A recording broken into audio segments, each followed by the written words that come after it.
Welcome back. Some great news for Blue Jays fans. Starting pitcher Shane Bieber has chosen to stay with Toronto next year.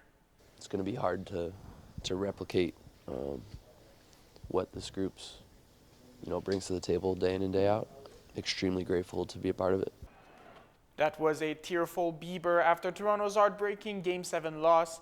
Now, instead of testing free agency, the 30-year-old has opted to stay with the club for $16 million US for next season. He was acquired at the trade deadline from Cleveland. He pitched well down the stretch, picking up wins in 7 starts. This year's Grey Cup game is officially a sellout. The CFL's championship game will be played November 16th in Winnipeg. Most of the festival events leading up to the game, including the CFL Awards, are also at full capacity.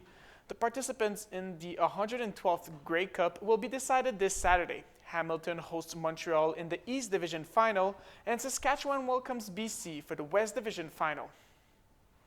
And finally, the sport of football has helped reunite childhood friends after spending decades apart.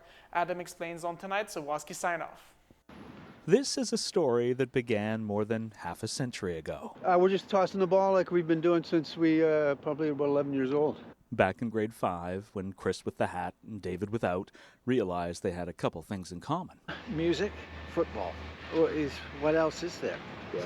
When they weren't listening to the Beatles or passing the pigskin, Chris and David were making questionable choices. We were both sent to the back of the class. If there was something stupid, we'd probably do it. Well, David and Chris remained friends throughout high school and became roommates before they found themselves on opposite sides of the world. Relationships, jobs, stuff like that. Until 40 years later, Chris called David out of the blue, asked if he wanted to toss the ball, and effortlessly picked up where they left off. Well, because he's got great taste in friendships.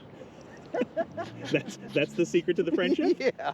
After doing this almost daily since, what began as a way for old friends to simply have fun Nothing better than football.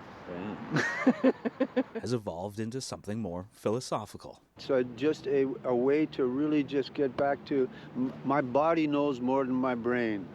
Because it's really hard to listen to your unconscious or be aware of it until you shut up. So they silently throw the ball back and forth, engaging in a conversation unhindered by words. It's exhilarating. It's good. It feels good. Because what could feel better than knowing no matter how far you and your friend find yourselves apart, you'll always know how to bring yourselves back together. Adam Sawatsky, CTV News, Vancouver. Michael, that's all for sports. All right, good stuff. We need to get out of here. Yes. As they say, we're up against the clock. But before we go, we should mention that we'll see you tomorrow night after Thursday Night Football at 9 o'clock. Thanks for watching. Good night. Bye-bye.